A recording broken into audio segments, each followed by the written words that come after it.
الحمدللہ رب العالمین والعاقبۃ للمتقین والصلاۃ والسلام علی رسولہ الکریم اما بعد۔ باتیں اسی باب کے تعلق سے، باب یہ تھا کہ آدمی جب کسی کو مزدوری پہ رکھے تو اچھے آدمیوں کو رکھنا چاہیے، مضبوط ہو، نیک ہو، امانت دار ہو۔ اور اس میں یہ بھی تھا کہ اگر کوئی آدمی کسی عہدے کا طلبگار ہو، کرسی کا سوال کر رہا ہو، تو ایسے لوگوں کو کرسی نہیں دینا چاہیے، یہ بھی اسی باب میں تھا۔ اور اسی کے تعلق سے حدیث سماعت فرمائیں، حدیث نمبر 2261۔ عن ابی موسیٰ رضی اللہ عنہ قال، ابو موسیٰ رضی اللہ عنہ سے روایت ہے، وہ کہتے ہیں اقبلت الی النبی صلی اللہ علیہ وسلم، کہ میں نبی کریم صلی اللہ علیہ وسلم کی خدمت میں حاضر ہوا۔ یہ اپنا واقعہ نقل کرتے ہیں کہ آپ صلی اللہ علیہ وسلم کی خدمت میں پہنچا، اور یہ لوگ بار بار جایا کرتے تھے، نبی سے بڑی محبت تھی، ملاقات کا شوق تھا۔ ایسے بھی واقعات تھے کہ کچھ نہیں کام تو دیدار کے لیے جایا کرتے تھے کہ چلے نبی کریم صلی اللہ علیہ وسلم کا ایک بار دیدار کر کے چلے آئیں، یعنی دیکھ کر کے آ جائیں۔ یہ محبت تھی، اور ہر آدمی کو جس سے محبت ہوتی ہے اس کے پاس بیٹھنا چاہتا ہے۔ صحابہ کی تو بڑی محبت تھی اللہ کے رسول سے۔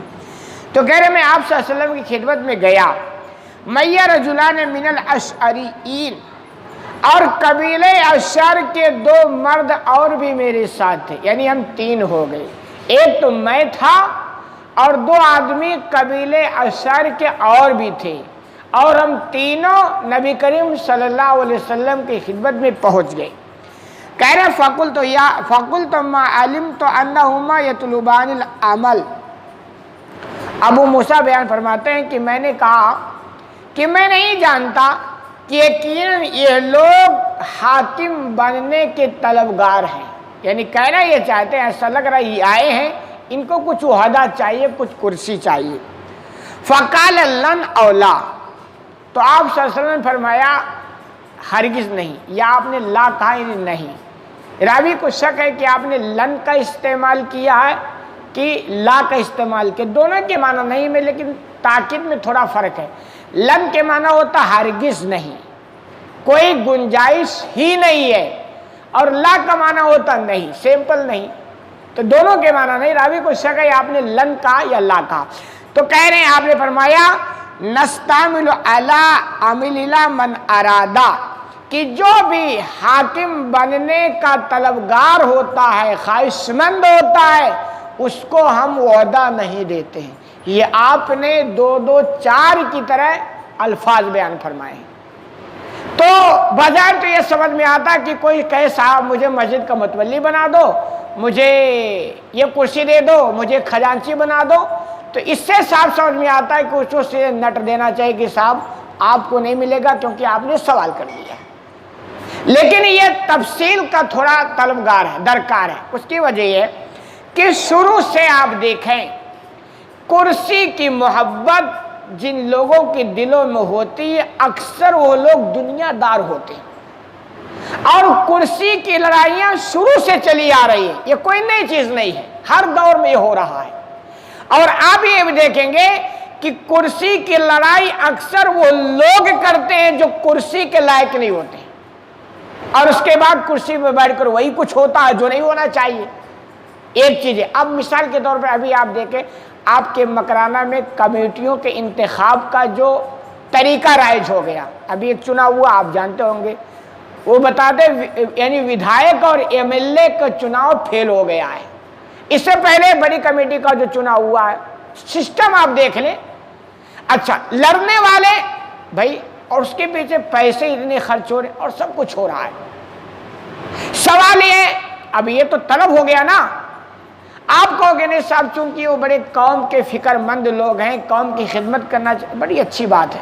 سوال یہ ہے جس کرسی کو حاصل کرنے کے لیے آپ ناجائز قدم اٹھا لیتے ہو، اس کرسی پر بیٹھ کر کتنے ناجائز کام کرو گے کچھ اتا پتہ نہیں ہے۔ تو سمپل سی بات کہ اگر کرسی کے کوئی، اگر دیکھا جائے جو کچھ ہو رہا ہے، رشتے خراب ہو رہے ہیں، اتنی ساری بدماشیاں ہو رہی ہیں، کرسی کے لیے سب کچھ ہو رہا ہے، تو یہ نگاہ میں تو پہلے سے ہے نا، تو یہ کہ جو طلبگار بن جائے اس کو سرے سے نہ کاٹ دو کہ بھائی صاحب آپ اس کے طلبگار ہیں.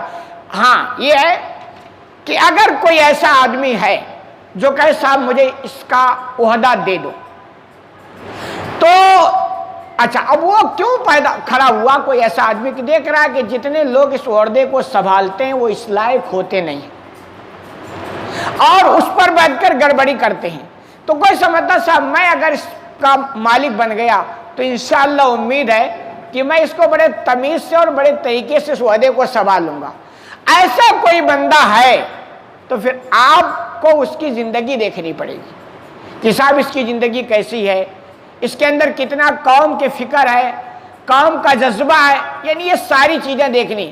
اگر آپ کو سب ٹھیک ٹھاک لگ رہا ہے کہ صاحب حقیقت میں بڑا فکر مند آدمی ہے، خوف الہی رکھنے والا ہے اور یہ گڑبڑی نہیں کرے گا، تو ایسے آدمی کو موقع دیا جا سکتا ہے.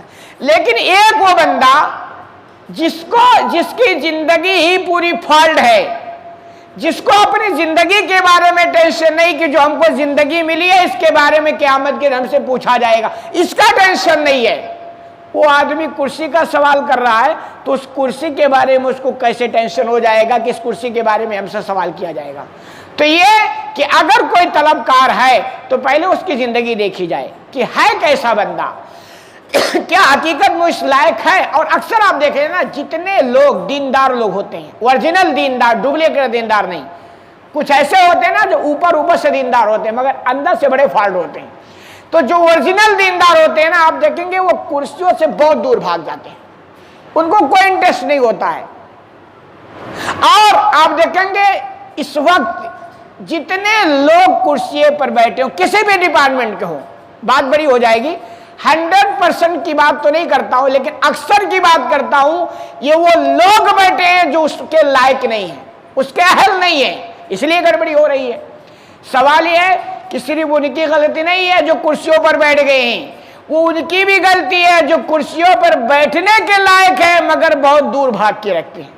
تو بھائی جب نااہل لوگ دور بھاگ جاؤ گے تو کرسیوں پر کون بیٹھے گا؟ نااہل ہی تو آئے گا. تو یہ کہ حقیقت میں اللہ والے جتنے آپ دیکھیں گے وہ کرسیوں سے بہت دور بھاگتے ہیں.